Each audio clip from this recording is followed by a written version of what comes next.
Hello, everybody, and good evening from Radio GAMeC's Saturday Night Live, which I have the honor to be presenting once again, thanks to the opportunity that was granted me by GAMeC's director, Lorenzo Giusti. As many of you might know, Bergamo is one of the areas in Europe that has been most affected by the COVID-19 emergency. GAMeC, from the very first phase, from the very first days, which is Bergamo City Museum, a modern and contemporary art museum, began thinking about how to stay close to its community, help raise funds for the local hospital and other emergencies, and launched a radio to stay close to its audience. This evening, which is Italy's first Saturday evening of phase 2, so it's a different, let's say, moment in time after these 2 months of confinement, complete confinement. We have a special guest, who is artist Michael Hoepfner, whose practice, many of you might of course know him already, but his practice over the past decades has focused on geographical and cultural wanderings performed by solitary walks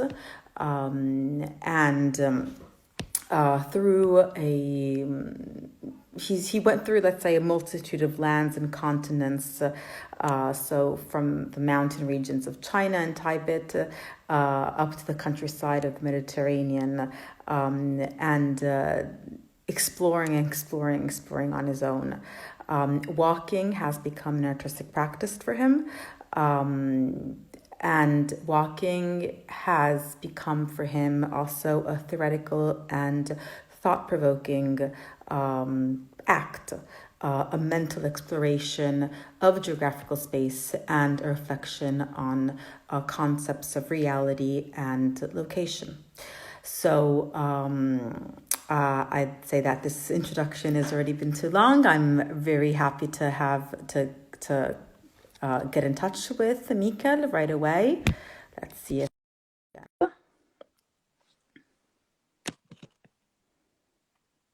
he should be connecting, hopefully. Hello, here we are, finally. Hello, Ilaria. Nice to see you and speak with you. I'm very happy to have the chance to be here with you, so thank you. So I made this really brief introduction of your work, which should actually have been a bit more, large, but we only have half an hour to stay together, and I'm very curious to speak with you.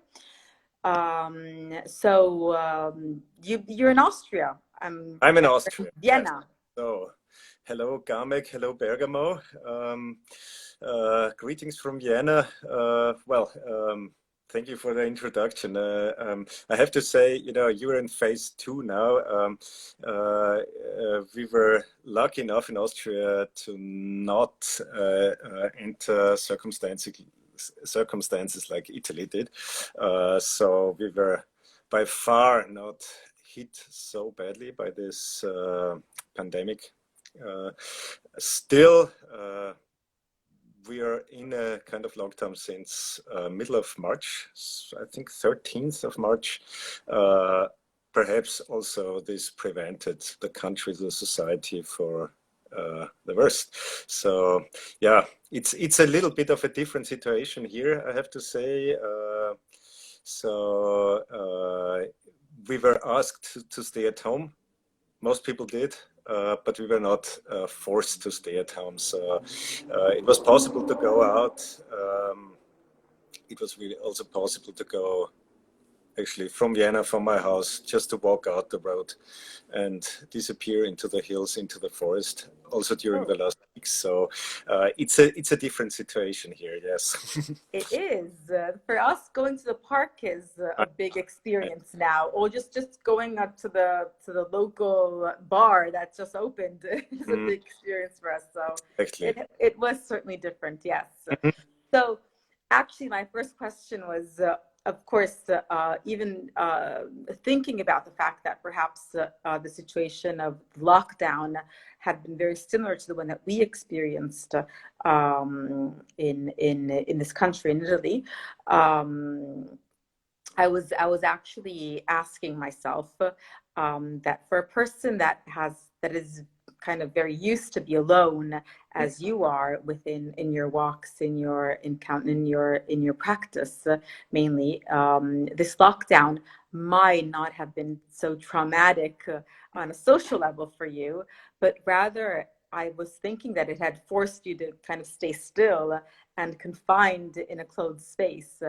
So not being able to walk in nature, or probably even forcing you to shift your standpoint. So I was asking myself how that situation had affected you or inspired you in some way, and how you had reacted to it. Well, I think I was in this lucky situation that I didn't have to stay just in my apartment. I could actually take my bicycle and sneak over to my studio, and that's what I did the last weeks. And to be honest, for me, I mean, during the last weeks, I should have walked several hikes that I planned. I couldn't do it. I had to stay at home. I now have to stay in Austria. But nevertheless, I mean, despite this horrible circumstances, it's for me dealing with nature and with the larger picture of nature, and our the relationship, simple relationship of human to nature.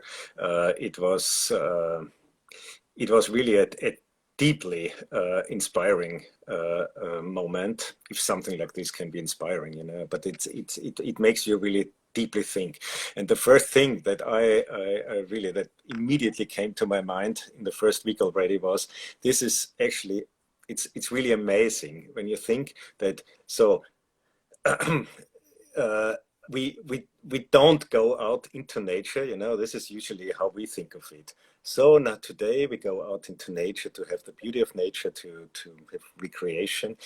No, in this case, nature comes to us, and it even comes into our homes, and it enters our body. And actually, I found it incredible, how people actually, there was this fear suddenly, there was this fear that the chaos of nature is taking care, or is taking over in my body. And so I think this idea of what nature is, it's a big question mark suddenly, that was suddenly really there deeply. And the second picture, I think, was immediately on the first day, when these restrictions were announced, people were running to the supermarket. They didn't buy they bought something to eat, but they bought millions rolls of toilet paper, and for me, talking about this relation of our body to nature, you can have this on a total different level, thoughtful level, and the fear that you have to kind of get in touch with your own body, and with your own kind of production of your body is.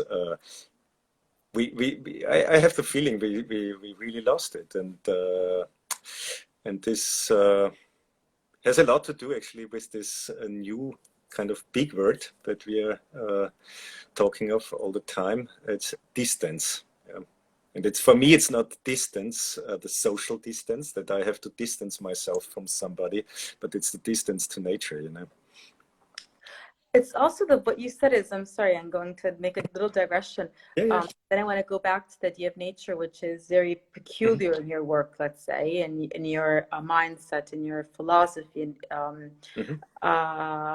but when you said something that is quite interesting and that struck me, and something I've been thinking about, how we have been in these months even afraid of our own bodies. Yeah. The fact that this natural organism, invisible but present, that we don't recognize, that we can't control, Yes. is can be part of us, and that this and can be harmful, as Right. we've seen. I Yeah. mean, as we've witnessed horribly in these past months, has something to do with our relation to nature, but also to our physical selves. So Absolutely. distancing in some way. I mean, it was also distancing, or not either. Kind of, there were two faces of the same coin. Let's say a distancing from ourselves, but also a hyper conscious of ourselves in some. Absolutely. Yeah. Yeah.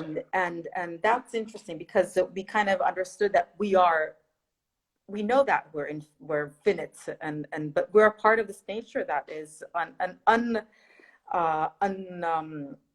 impossible to dominate as we think it is. So underneath these circumstances, what I want to task you is again a point of view of your understanding of your idea of nature itself, because we've witnessed recently an exploit of opinions stating that this pandemic is nature's response to the human impact on Earth's ecosystem. Some people even spoke about nature taking revenge on this rampant humanity. So just letting aside these speculations that might have some interesting ideas within them. I'm interested in your idea of nature, which is quite different from one picturing it as a welcome and pacific entity that preserves us and loves us. I'd say you have an opposite idea almost, very close to those that have stated that nature is not good to human beings and doesn't care much about them. Yeah. So yeah. Yeah, that's actually it became a ever bigger part in my work, actually, and it's a kind of thinking process, which was, I have to say, also really triggered in the last few weeks. I was really, my brain was really going crazy about this, I have to say. I mean, everything what I say, also have to point this out, is as an artist. I'm seeing this. What I'm thinking, what I'm saying is controversial. I'm not an environmentalist. I'm not a politician. I'm a sociologist or a scientist. I really come from this point that I did these walking trips. Some of them, lucky enough, in Tibet, and in the last years in the north of Tibet, on the Changtang Plateau, which is a plateau on 4,500, 5,000 meters altitude. Basically the size of Western Europe, with 100 people living there, 100,000 people living there, so sparsely, just little places or communities. And what I witnessed there, and that was a little bit of a game changer for me, coming from the West, understanding, I'm born in 72, so basically I grew up with this idea of progress. Then there was the 80s, there was suddenly the environmental crisis. So, we have to live, at least somehow, change our world and our economic system, our living according to nature. What I experienced there with local nomads was they don't even think that they live on a level with nature. They live under nature, and they see themselves completely under the force of nature. And this was an eye-opener for me, because it completely changed the worldview. Uh, these people, of course, have completely different circumstances, living in this brutal, harsh conditions. They just have to adopt everything to accept basically the nature, the earth around them, and to come through the next winter. It's very simple. That's how they explained it to me. And so the understanding of their surrounding, what we would call environment, is just completely different to ours. And this actually really made me think, wow, this is something where I can understand my own practice suddenly with a total different eye view. The interesting thing was for me, like in the last years, I did several walks in Greece, in northern Greece, in Albania, because I found out, well, it's not so long ago that the European understanding of nature, back kind of 2,500 years, was basically exactly the same. Yeah, I was very curious to see what is left of this. How can you understand, see, and observe nature with a different eye than our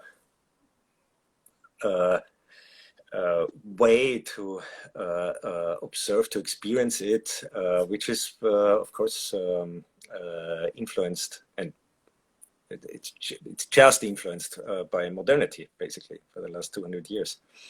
Yeah. This idea of again, this kind of dichotomy, or this contrast between the force of nature and progress is something that you've repeated in your answer. So we've said this, and today nature appears, at least, as something mastered by humanity, as a source, of tools, let's say, for humanity, as Heidegger had said. This has been a radical transformation, as previously, as for years and years, of course, in our past.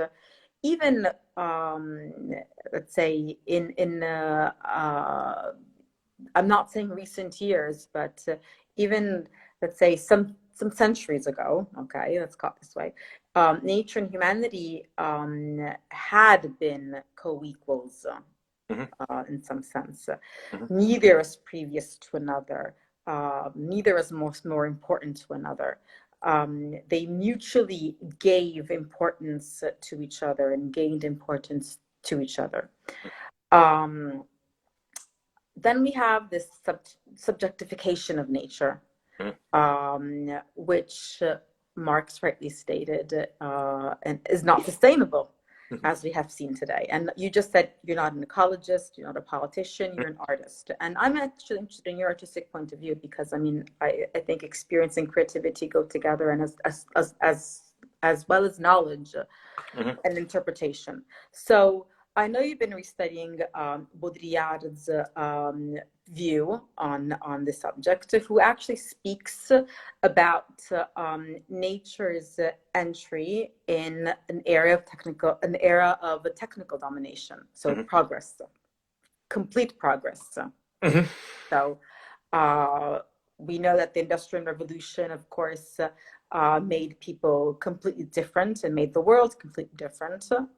And its relationship with nature completely different. So how has this acceleration of technology that has been quite visible, I'd say, during the past 2 months, been affecting human nature and our relationship with nature itself, according to your point of view and your interpretation of it, of course? Well, that's a big thing. interesting. I didn't really study Baudrillard. Baudrillard came to me again. This was a typical philosopher you read in the 90s. No, but also in the early 2000s. I remember that I was incredible. It was, yeah. I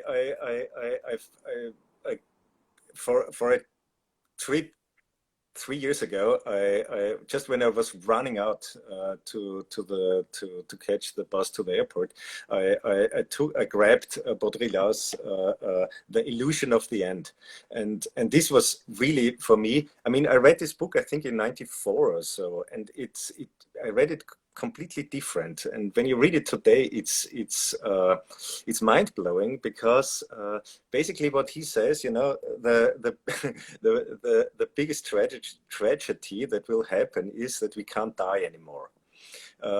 So what he does here is kind of build up a scenario where the natural relation to the earth we are living on is gone. We try to push this back.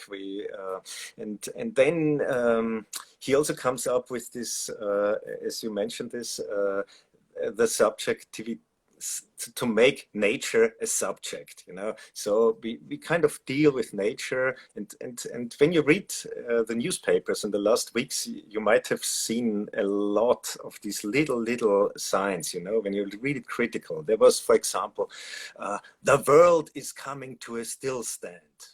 And you read this and say, no, the world doesn't care about this. It just goes on, and it turns on, and it becomes night, becomes day, and it's just going on, it's just us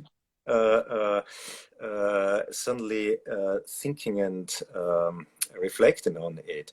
Then there was this other thing that it's in an Austrian newspaper, the nature is even becoming more brutal to us.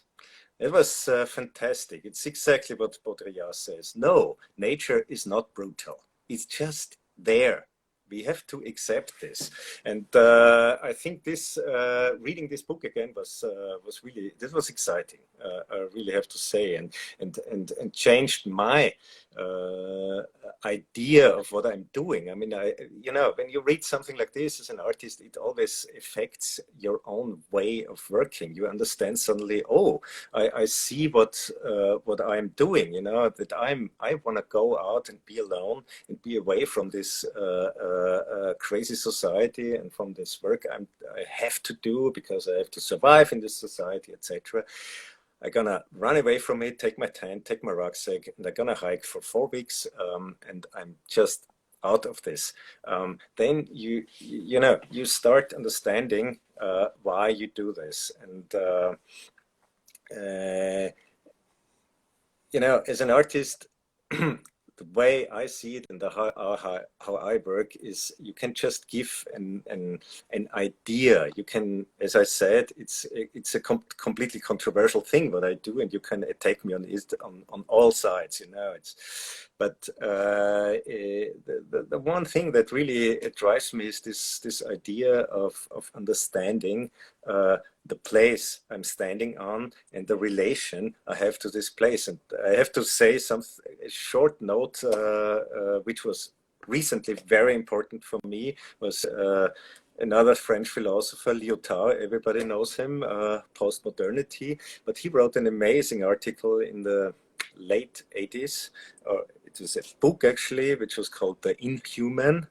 And in one of these essays, he basically claims that the only problem we have is that we have to stand on this bloody earth. We can't go away. We have to have a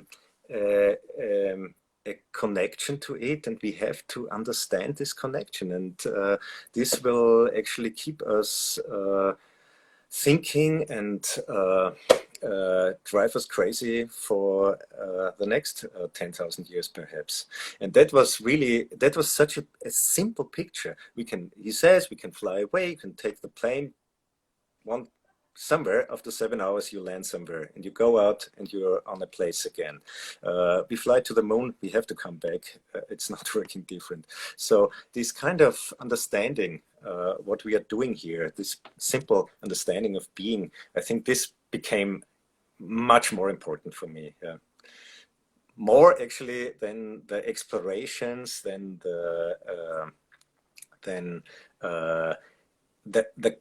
perhaps the concept behind it. So I had to go a little bit behind this idea of concept, the walking concept, right? Which is of course coming from land art and from different other art forms, basically. Yeah. That was one of it's what you just said about Lyotard made me. He's one of those thinkers that I was citing before, speaking about nature. I think saying when he says nature kind of randomly acts, and we're kind of we're not humans aren't victims, but certainly need to adapt to it in some cases. You know, so it's on the one hand, it's the idea of a human, the sense of adaptation of humanity is something that you were saying might be necessary forever and ever, for at least how much humanity will stay on this earth, because as you stated and as many theories say, it's the earth will go on. Humans are necessary for the earth, let's say. But humanity has, in the past thousands of years, adapted to all conditions over time, say, determined by the different circumstances. And adjustments can be challenges or even opportunities. Very often they are challenges. We will always speak in different terms. Even we even say before and after the dinosaurs era. I'm saying dinosaurs because I just watched a film with my children on dinosaurs, and it was interesting to kind of think about and explain to them the Earth in these of course they're 5 and 3, so of course they need to kind of it's very basic. But in this case, speaking about this situation, this present situation, we'll probably be speaking in terms of before and after the virus, for example. Okay, so adapting before and after the virus.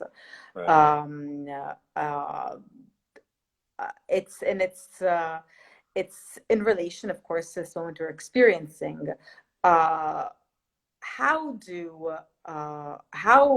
are we adapting, and how, as an artist, do you see this, for example, before and after phase, if you see it at all, or do you just see it as a continuation of things?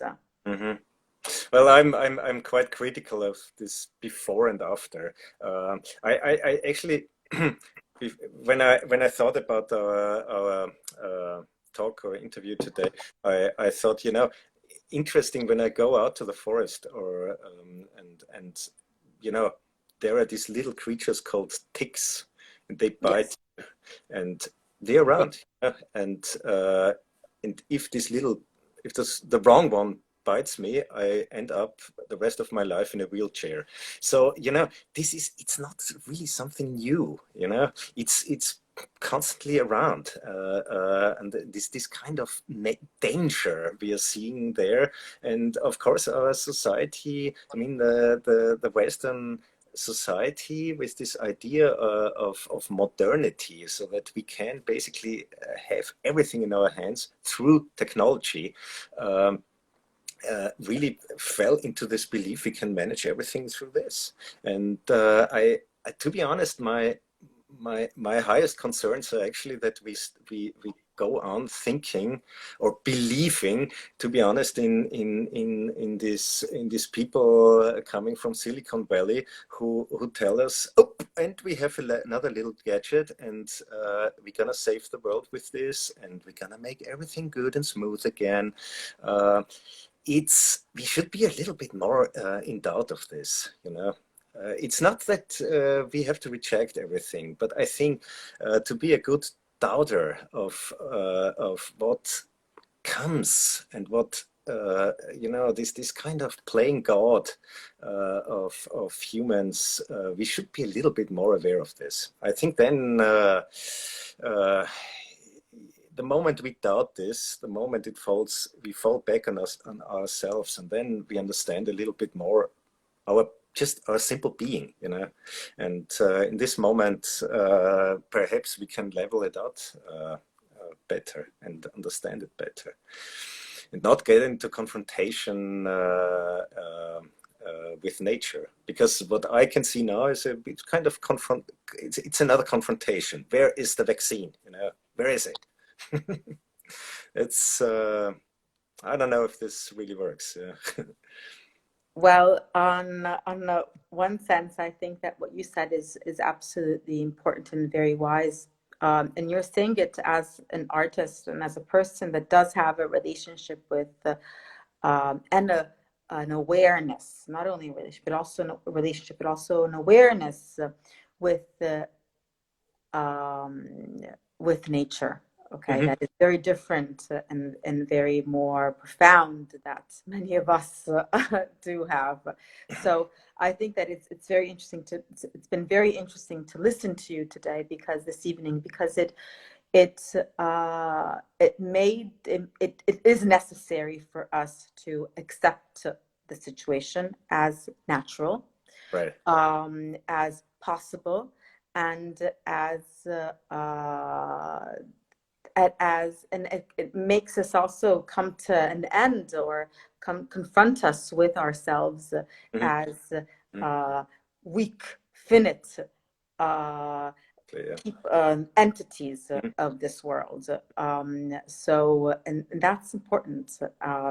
And the fact that we are, as you're saying, relying on technology, and we're all hoping that this technology is going to help us get out of this situation, perhaps we need to think of something that goes beyond, or that is parallel to the situation at the same time, and what we can actually, how we can actually confront it with our own sources. And as an artist, what are your next projects, and how has this a moment, if this moment has been inspirational for you, and what are your future projects, and what are you thinking of and working on at the moment? Well, right now I'm actually working on a very inspiring question answer game with British artist Hamish Fulton. Oh, which is of course another will be published hopefully later this year. Yeah, on the walking side, I was just out last week actually for 3 days with my tent when the restrictions in Austria became easier. So I just took the train 1 hour outside, and then took my backpack and the tent, and was walking a quite popular route, which was amazing because nobody was there, and it was complete silence for 3 days. Met no human being, nothing. It was very strange, to be honest, to be in Central Europe and be completely on my own. The next projects will, or it would have been already, but let's see when it's possible.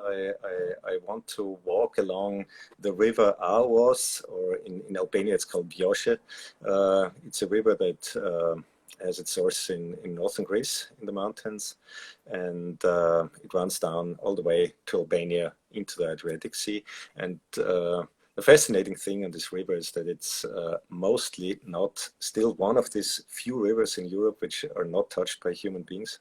So it runs completely free, and for me, it was actually, especially in Albania, it was saved by, also with the help of artists. There were projects to have hydroelectric dams and to cover the whole river valley.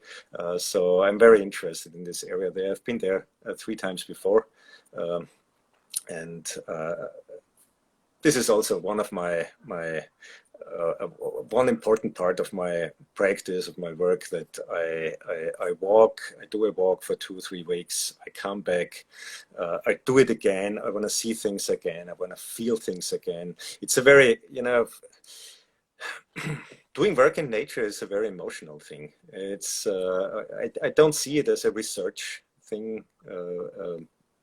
Like so much contemporary art is dealing with. I really stand to this very important inner emotional thing that I want to build up with nature, and I want to understand, and I want to talk about in my work.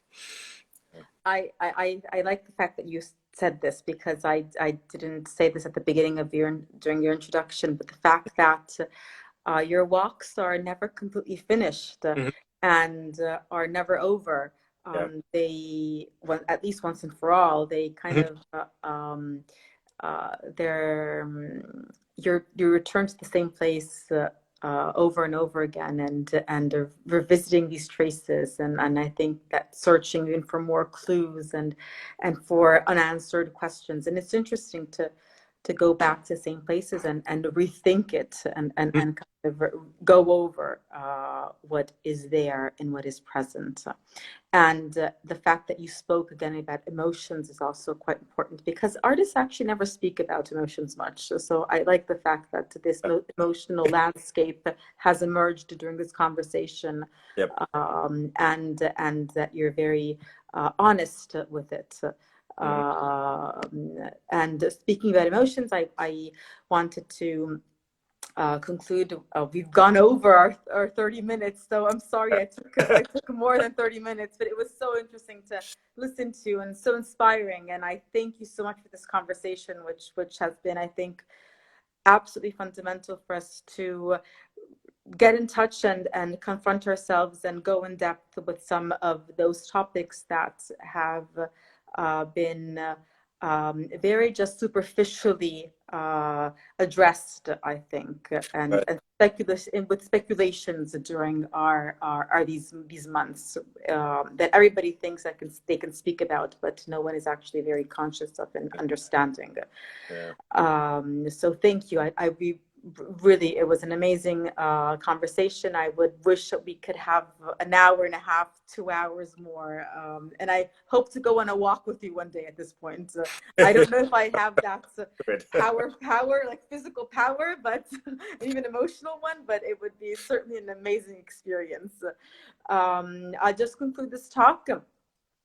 Just to remember to everybody, especially to our international audience, that Radio GAMeC reconfirms its intent to support the city of Bergamo with a new fundraiser in support of the mutual aid fund set up by the city of Bergamo itself to help families in conditions of fragility and economic difficulty to contribute to the reopening of commercial and craft activities and revive the tourism and cultural sector, which are certainly something that we all live upon. And there are certainly beautiful and amazing landscapes and walks and moments in time to spend with oneself in solitude and with nature, also in Lombardia and in Bergamo. Thank you, Mika. Really, again, thank you. This has been an amazing Saturday evening for me, certainly, and I'm sure for the whole audience. Thank you so much. Thank you. Thank you. Okay. Bye. Bye. Bye. Bye Thank from you. Canada. Bye. Bye. Ciao. Ciao.